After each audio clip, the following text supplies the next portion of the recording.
Alright, we're back. Now continuing on where we left off. I have an idea of where I'm supposed to go.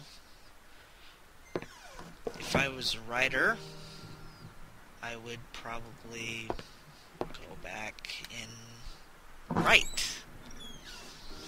Supposedly. Honestly, I would never do that. If in that case, I would just go and do something else and get out of this place, but whatever. A writer's gotta write, right? Suddenly, she strapped and stood there, something. Hesitant to give any credit to what her eyes were seeing, and... Okay, thank you. I appreciate you stopping writing. Suddenly, she stopped and stood there, paralyzed, hesitant to give any credit to what her eyes were seeing, and completely unaware of the potentially dangerous situation. Surprisingly, there wasn't anything unusual or strange about the event.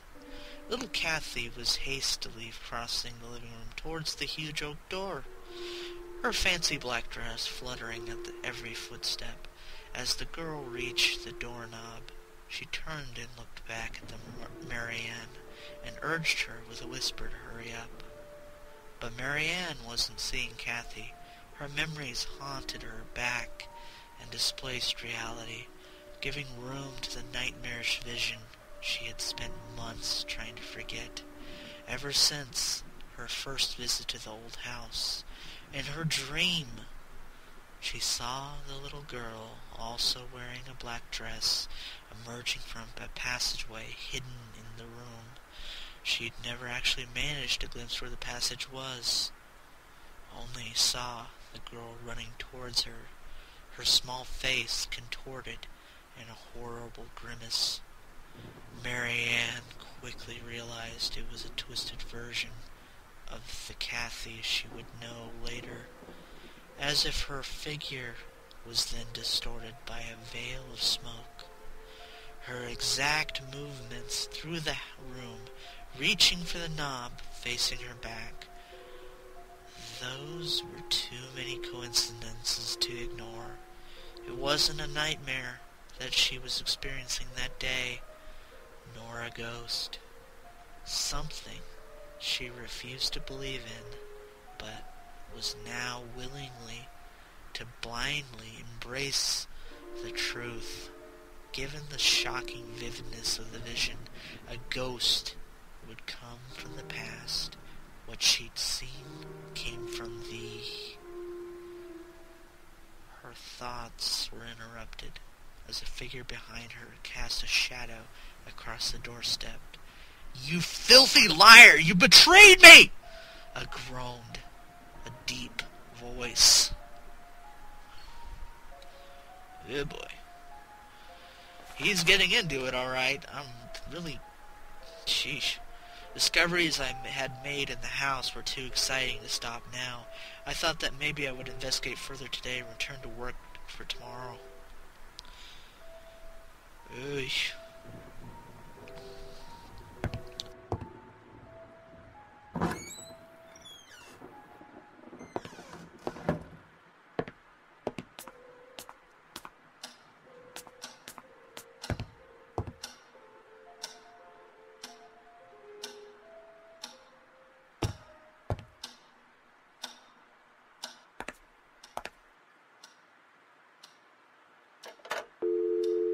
Maybe something new here. Hey, Jerry! I found a huge mask in my closet. Jerry, it's me. You won't believe what I found here. Yep. It's about the happenings that led to the murder you told me about. There's an impressive backstory surrounding this place and many loose ends. It would seem nobody ever stumbled upon this. Shouldn't you be working on your book? Are you listening to me? James Blackwood was into some very weird stuff and possibly dangerous. Something tells me this case is much more complex than it was thought to be. Why don't you inform the authorities? I'm sure they'll be dying to reopen a long-forgotten case about some crazy old psycho killing his wife. No way. And miss all the fun? I'm doing this on my own. wonder if those noises I heard have anything to do with this. Maybe James Blackwood was trying to hide something. Like in that book, where an old man was guarding the entrance to hell. I bet this James Blackwood person had a doorway like that in his basement. Those dreadful noises must be the sounds of the damned coming for you. Why, thanks, mate. That's been very helpful. Great to have friends like you. Indeed. Then stop talking about all this nonsense. Do you have any idea how crazy it sounds? You're a writer, not some fancy PI. I'll get to the bottom of this. I know I will. I'm certain there's much more to James Blackwood than a simple act of murder. Now you're sounding more morbid than usual. Simple act of murder? Oh, goody. Just somebody died. Nothing to worry about. Yeah, no kidding. Michael, this whole thing is really affecting you. Stop being a drama queen. I'm a grown-up and I'm pretty aware of what I'm doing. Fine, go chase around the ghosts of James Blackwood. I'll stay here in the real world. I'll let you know about my progress.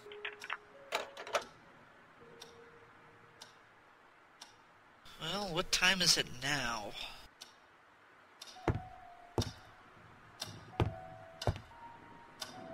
"6 p.m. That's...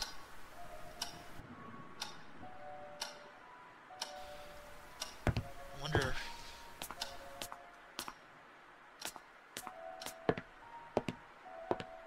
It's like almost every single small event makes the time go forward.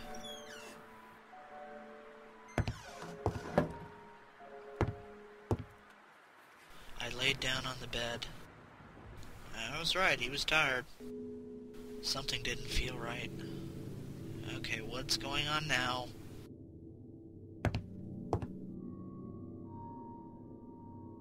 I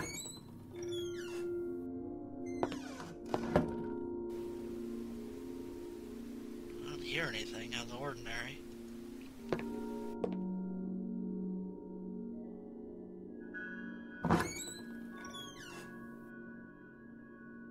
Sheesh. Every time I open that door, it freaks me out, kinda. The mask's gone. Oh boy. That's not good.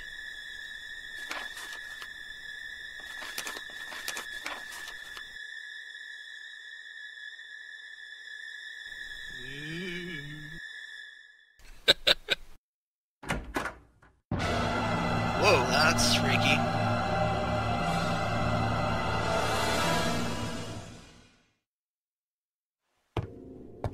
Once again, I was waking during a bizarre dream by those screeching noises. Honestly, that's not what that freaked me out. It was the fact that the mask was standing in front of me. Or at least a mask.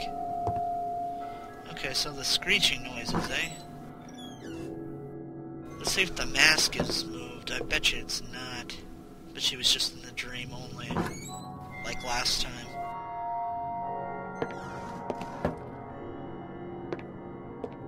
Yeah, there was no mask in this area, so that definitely was that mask. Yep, it had moved.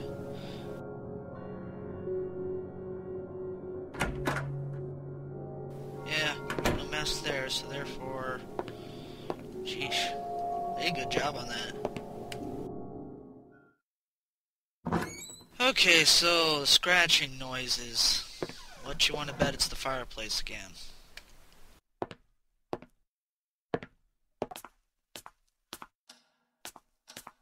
Of course it would help if they...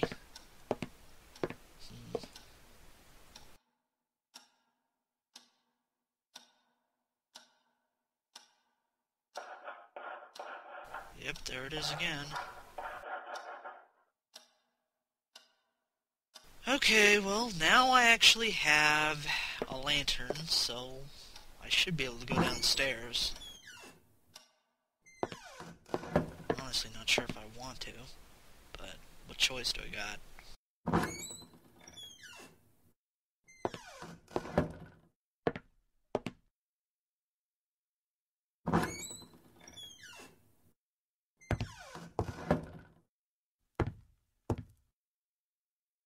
Guess I'm finally starting to get used to where this house, the locations of things, sort of.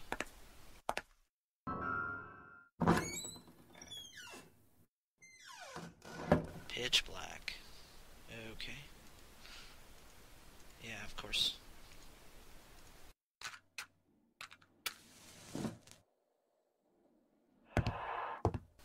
Okay. Now it's just normal lighting.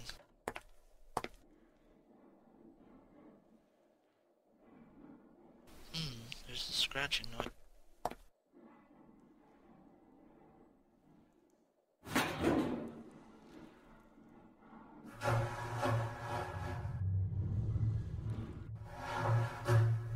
Why would I crawl in one of these? Seriously? What's this?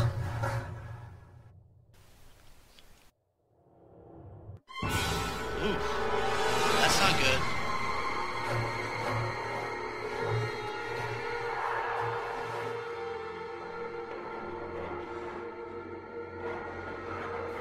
Ooh.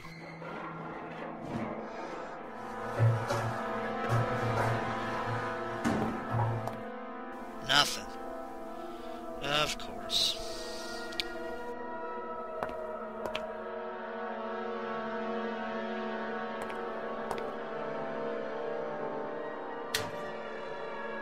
I don't suppose it'll turn anything on.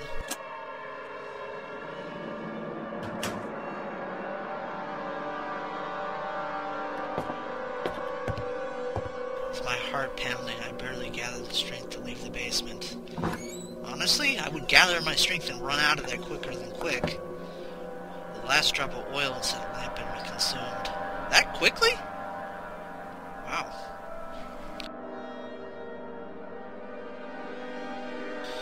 So, what now?